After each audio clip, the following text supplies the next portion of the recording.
எல்லாருக்கும் இனிய மாலை வணக்கம். அது நடக்கும்னு நினைக்கிறேன். எழுதுறவங்க இனிமேலும் நான் இங்க மாதிரி நீங்க கேட்டீங்க ஏன் நீங்க வரதே இல்லைன்னு. ஸோ ஸ்கிரிப்ட் ரைட்டர்ஸ் கிட்ட தான் இருக்கு, கொஞ்சம் பார்த்து வேற எதுவும் சொல்றது.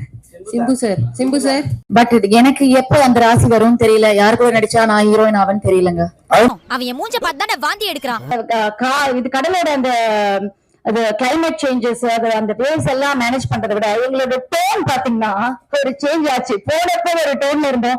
எல்லாரும் கேட்டாங்க ட்ரெய்லர்னு பார்த்துட்டு ரொம்ப நேச்சுரலா இருக்கு. இல்ல ரிட்டர்ன் வரும்போது உண்மையாவே நாங்க இருந்த டோனே வேற மாதிரி இருந்துச்சு.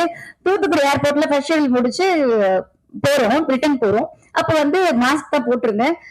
பீர் சாப்பிடுங்க ஆயா சொல்லிருக்காங்க. லெஹரா ஸ்ட்ராங்கா அவங்க வந்து செக் பண்றாங்களே, மாஸ்க் எடுக்க சொன்னோடனே ஒரு லேடி போலீஸ் வந்துட்டு, மேடம் ஐயோ என்னாச்சு மேடம் உங்களுக்கு, ஏன் இப்படி ஆயிட்டீங்க அப்படின்னு கேட்டாங்க. எனக்கு ஒரு நிமிஷம் எல்லாரும் கூட இருக்கிறாங்கன்னு எனக்கு தெரியும், எல்லாரோட ஸ்கின் டோனும் மாறிடுச்சு அப்படின்னு. அதுல வந்து நான் ரொம்ப பேடா இருந்தேன்னு எனக்கு தெரியும். ஆனா அவங்க யாருமே வந்து நல்லா இருக்கு நல்லா இருக்கு நல்லா இருக்கு சொல்லிட்டே இருந்தாங்க. அவங்க கேட்ட உடனே அடடா என்ன அப்படின்னா, முதல்ல போயிட்டு டாக்டர் பாருங்க மேடம், நான் சொன்னீங்க ஒரு ஷூட் போயிட்டு வரோம் அதனால அப்படி ஆச்சு அப்படின்னு சொல்ற அளவுக்கு. பட் அப்போ அது வந்து கொஞ்சம் பெண்கள்னாலே ஒரு அழகு ரொம்ப முக்கியம் உங்களுக்கு தெரியும். அம்முக்குட்டி சல்லக்குட்டி ஜாங்கிரி பூந்தி இதெல்லாம் நாங்க ரொம்ப மேனேஜ் பண்ணி எல்லாருமே நிறைய எஃபர்ட்ஸ் போட்டிருக்கோம். ஸோ எல்லாருக்கும் இனிய மாலை வணக்கம். ஃபர்ஸ்ட் என்னோட டைரக்டர் சார் சிம்புதேவன் சாருக்கு நன்றி சொல்லிக்கிறேன். அடுத்து என்னோட ப்ரொடியூசர்ஸ் பிரபா பிரேம்குமார் அவர்களுக்கு நன்றி. இந்த டீம்ல என் கூட இருந்த ஒவ்வொருத்தருக்கும் ஆல்ரெடி நாங்க முன்னாடியே படங்கள்ல மீட் பண்ணியிருக்கோம், நிறைய பேரை பார்த்திருக்கோம், நிறைய பேர் கூட ஒர்க் பண்ணியிருக்கோம். ஆனாலும் இந்த படம் வந்து ஒரு சேலஞ்சிங்கா ஒரு பயங்கர ஒரு நல்ல எக்ஸ்பீரியன்ஸா இருந்தது.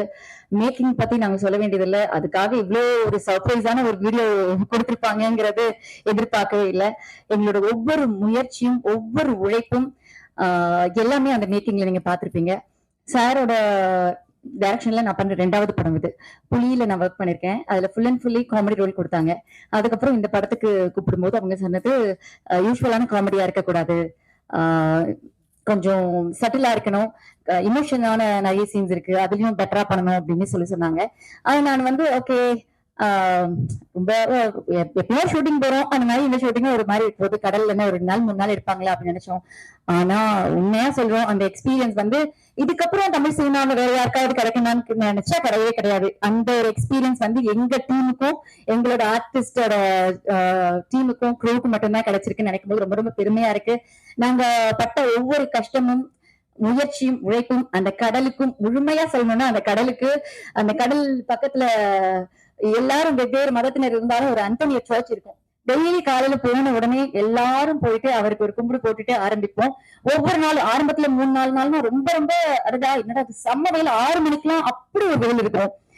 அதுக்கப்புறம் என்ன பண்ணிக்கிட்டோம், நாங்க எங்களுக்குள்ள அதை ஃபன் ஆக்கிக்கிட்டு சார போட்டு பயங்கரமா எங்களால என்னென்னலாம் கலாய்க்க முடியுமோ, அதாவது ஆஃப் த கேமரா பயங்கரமா எங்களுக்குள்ளேயே ஒரு காமெடியை கிரியேட் பண்ணிட்டு நிறைய ஃபுட்டு வரும் யோகி பாபு சார் கிட்ட இருந்து, அதுக்கப்புறம் எம்எஸ் பாஸ்கர் சார் கிட்ட. ஏன்னா அந்த கப்பலுக்குள்ள உட்காந்துட்டோம்னா, அந்த படகுக்குள்ள உட்காந்துட்டோம்னா உண்மையாவே கஷ்டமா இருக்கும், அப்படி திரும்ப முடியாது, அப்படி கஷ்டமா இருக்கும். ஒருத்தவங்க உட்காரும் போது இன்னொருத்தவங்களுக்கு இடம் பத்தாது, அவங்க தொட மேல நம்ம கால் வைக்கிற மாதிரி இருக்கும்.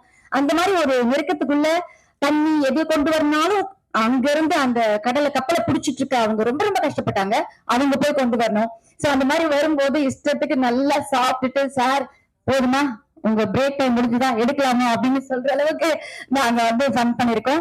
அண்ட் இதுல வந்து அந்த பீரியட் தெலுங்கு பேசுறதுக்கு எனக்கு ரொம்ப ரொம்ப உதவி பண்ணது எம்எஸ் பாஸ்கர் சார். அவர் அந்த கரெக்ஷன்ஸ், அந்த நடிக்கும் போதே அவ்வளவு கரெக்ஷன்ஸ், ஸ்பஷ்டமா பேசணும், இந்த இடத்துல இப்படி பேசணும் அப்படிலாம் சொல்லி கொடுத்தாரு. அண்ட் கௌரி, நான் வந்து நிறைய ஹீரோயின்ஸ் கூட ஒர்க் பண்ணிருக்கேன். சோ ஒரு சிலர் இருக்க மாதிரி ஒரு சிலர் இருக்க மாட்டாங்க. இத்தனை நாள் நம்ம டிராவல் பண்ணணும், ஹீரோயின் எப்படி இருப்பாங்கன்னு பார்த்தா ரொம்ப ரொம்ப ஒரு ஹம்பிளான, ரொம்ப ஒரு ஸ்மைலிங் ஃபேஸோட, எப்ப பார்த்தாலும் கௌரியை சிரிச்ச முகமாவே பார்க்கலாம்.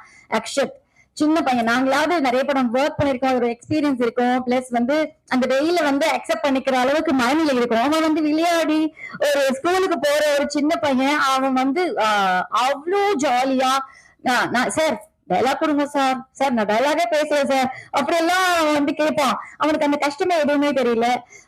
லாஸ்டா ஒர்க் பண்ண அந்த 38 hours நான் ஸ்டாப்பா ஒர்க் பண்ணிருக்கோம், அதுவும் ஒரு நல்ல ஒரு எக்ஸ்பீரியன்ஸ். அண்ட் சாம் சார் நான் நிறைய படங்கள்ல சாம் சாருக்கு ஜோடியா நடிச்சிருக்கேன். இந்த படத்துல நடந்த ஒவ்வொரு எக்ஸ்பீரியன்ஸ், பேசின ஒவ்வொரு மோட்டிவேஷனான வேர்ட்ஸ் எல்லாமே மறக்க முடியாத ஒரு நல்ல அனுபவம். அண்ட் யோகி சார், அவர் கூட, அதாவது எனக்குன்னு ஒரு சின்ன ராசி இருக்குன்னு நினைக்கிறேன். நான் யாருக்கூடயோ ஜோடியா நடிச்சு அவங்க ஹீரோ ஆயிடுவாங்க. சந்தனம் சார் கூட ஜோடியா நடிச்சு அவர் ஹீரோ ஆயிட்டாரு. சூரி சார் கூட ஜோடியா நடிச்சு அவர் ஹீரோ ஆயிட்டாரு. பாபு சார் கூட நான் எப்பவோ ஜோடியா நடிச்சிருக்கேன். கடவுள் புண்ணியத்துல அவரும் ஹீரோ ஆயிட்டாரு. சோ அவரோட டிரான்ஸ்பர்மேஷன் பார்க்கும்போது ரொம்ப ரொம்ப நல்லா இருக்கு. மண்டையில அவர் நடிச்ச ஒரு விஷயம், இங்க நம்ம போட்ல எல்லாமே ரொம்ப ரொம்ப ரொம்ப ரொம்ப நல்லா இருந்துச்சு. சோ அவருக்கு நன்றி. அண்ட் இந்த ஒரு கடுமையான ஒரு போட்ல வந்து எங்களுக்கு ரொம்ப மனசு ரிலாக்ஸ் பண்ண ஒரு விஷயம்னா ஜிப்ரான் சாரோட அந்த பாடல் தான். அந்த பாடல் வந்து கௌரி மட்டும் இல்ல, எல்லாருக்குமே மனப்பாடம் ஆகுற அளவுக்கு ரசிச்சோம். ரொம்ப நல்லா இருந்துச்சு அந்த பாட்டு கேட்கும் போதும் ஒவ்வொரு தடவையும் இனிமையா இருக்கு. அண்ட் மாதேஷ் சார், அதாவது டோன், இது கடலோட அந்த கிளைமேட் சேஞ்சஸ், அந்த வேவ்ஸ் எல்லாம் மேனேஜ் பண்றதை விட எங்களோட டோன் பாத்தீங்கன்னா ஒரு சேஞ்ச் ஆச்சு. போனப்ப ஒரு டோன்ல இருந்தோம். எல்லாரும் கேட்டாங்க ட்ரெய்லர்னு பார்த்துட்டு ரொம்ப நேச்சுரலா இருக்கு. இல்ல, ரிட்டர்ன்ல வரும்போது உண்மையாவே நாங்க இருந்த டோனே வேற மாதிரி இருந்துச்சு. தூத்துக்குடி ஏர்போர்ட்ல ஃபர்ஸ்ட் ஷெடியூல் முடிச்சு போறோம், ரிட்டர்ன் போறோம். அப்ப வந்து மாஸ்க் தான் போட்டிருந்தேன். அவங்க வந்து செக் பண்றாங்களே, மாஸ்க் எடுக்க சொன்னோடனே ஒரு லேடி போலீஸ் வந்துட்டு, மேடம் ஐயோ என்னாச்சு மேடம் உங்களுக்கு, ஏன் இப்படி ஆயிட்டீங்க அப்படின்னு கேட்டாங்க. எனக்கு ஒரு நிமிஷம், எல்லாரும் கூட இருக்கிறவங்க எனக்கு தெரியும் எல்லாரோட ஸ்கின் டோனும் மாறிடுச்சு அப்படின்னு. அதுல வந்து ரொம்ப பேடா இருந்தாலும் எனக்கு தெரியும். ஆனா என்ன யாருமே வந்து நல்லா இருக்கு நல்லா இருக்கு நல்லா இருக்கு சொல்லிட்டே இருந்தாங்க. அவங்க கேட்ட உடனே அடடா என்ன அப்படின்னா, முதல்ல போயிட்டு டாக்டர் பாருங்க மேடம், நான் சொன்னீங்க ஒரு ஷூட் போயிட்டு வரோம் அதனால அப்படி ஆச்சு அப்படின்னு சொல்ற அளவுக்கு. பட் அப்போ அது வந்து கொஞ்சம் பெண்கள்னாலே ஒரு அழகு ரொம்ப முக்கியம் உங்களுக்கு தெரியும். அப்படி என்னடா மச்சான் இந்த மூஞ்சிய போய் ஹனி சனின்னு கொஞ்சிட்டு தெரியுற? இருக்கும்போது இதெல்லாம் நாங்க ரொம்ப மேனேஜ் பண்ணி எல்லாருமே நிறைய எஃபர்ட்ஸ் போட்டிருக்கோம். சோ இந்த படம் ஆகஸ்ட் 2ஆம் தேதி வருது. உங்க எழுத்துக்கள், உங்களோட வார்த்தைகள் எல்லாமே எங்களுக்கு வெற்றியை தரணும். தொடர்ந்து இந்த மாதிரி சார் நிறைய படங்கள் டைரக்ட் பண்ணணும், நாங்க அவங்க படத்துல நடிக்கணும். சோ எல்லாரும் ஆகஸ்ட் 2ஆம் தேதி படம் பார்த்துட்டு உங்களோட நல்ல கருத்துக்களை சொல்லுங்க. Thank you so much. ஆட்சிக்கு வந்து நிறைய ஸ்பேஸ் கொடுத்திருந்தாங்க. அப்போ நிறைய அவங்கள வச்சு நிறைய கதை எழுதினாங்க. அப்போ வந்து பாத்தீங்கன்னா நிறைய சினிமாக்கள் வந்து முழுக்க முழுக்க டைரக்டர் கையில இருந்தது, ப்ரொடியூசர் கையில இருந்தது. இப்ப வந்து கொஞ்சம் ட்ரெண்ட் மாறி இருக்கு இல்லையா? அதனால எனக்கு வர படத்துல, எனக்கு வர கதாபாத்திரத்துல என்னால முடிஞ்ச அளவுக்கு பெஸ்டா பண்றேன். இன்னமும் இந்த படம் பார்த்துட்டு என்ன ஒரு டிஃப்ரெண்ட் ஜானர்ல நடிக்க வச்சிருக்காரு செம்புத்தேவன் சார். ஃபர்ஸ்ட் என்ன ஒரு வித்தியாசமான சாயல்ல காட்டின செம்புத்தேவன் சாருக்கு நன்றி. அண்ட் இந்த படத்துல நான் சொல்ல மறந்த ஒருத்தர் இருக்காரு, mister PL Karuppusamy sir. Sorry, அவரும் வந்து சின்ன சின்ன நுணுக்கங்கள்லாம் சொல்லி கொடுத்திருந்தாரு. சோ இந்த படம் மூலமா அந்த இடத்த நம்ம அவங்களோட இடத்தெல்லாம் பிடிக்கவே முடியாது, அட்லீஸ்ட் அவங்க பாதையில் நடக்கணும்னு ஒரு சின்ன ஆசை. அது நடக்கும்னு நினைக்கிறேன். எழுதுறவங்க இனிமேலும் நான் இங்க மாதிரி நீங்க கேட்டீங்க ஏன் நீங்க வரதே இல்லைன்னு. சோ ஸ்கிரிப்ட் ரைட்டர்ஸ் கிட்ட தான் இருக்கு, கொஞ்சம் பார்த்து வேற எதுவும் சொல்றது. சிம்பு சார் வருத்தப்பட்டேன். இப்ப சொல்லிடுறேன், 2 படம் நடிச்சிருக்காருங்க, அவரும் ஹீரோவா நடிச்சிருக்காரு, ஜுஜுபின்னு.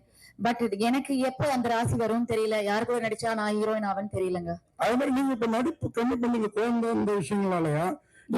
நாங்க ரொம்ப ஆட்சிக்கு அப்புறம் எதிர்பார்ப்போம் அந்த பொண்ணு சொன்ன மாதிரி. இல்ல சார், நான் நிறைய படங்கள் நடிச்சிருக்கேன். கொரோனாவால சில படங்கள் இன்னும் ஸ்ட்ரக் ஆயிருக்குன்னு உங்களுக்கு தெரியும். அண்ட் வந்து குழந்தை பிறந்ததாலையும் ஒரு காரணம் இருக்கு சார். நன்றி. சிம்பு சார், காலையில ஆடியோ லஞ்ச்ல ஹீரோ வரல, அது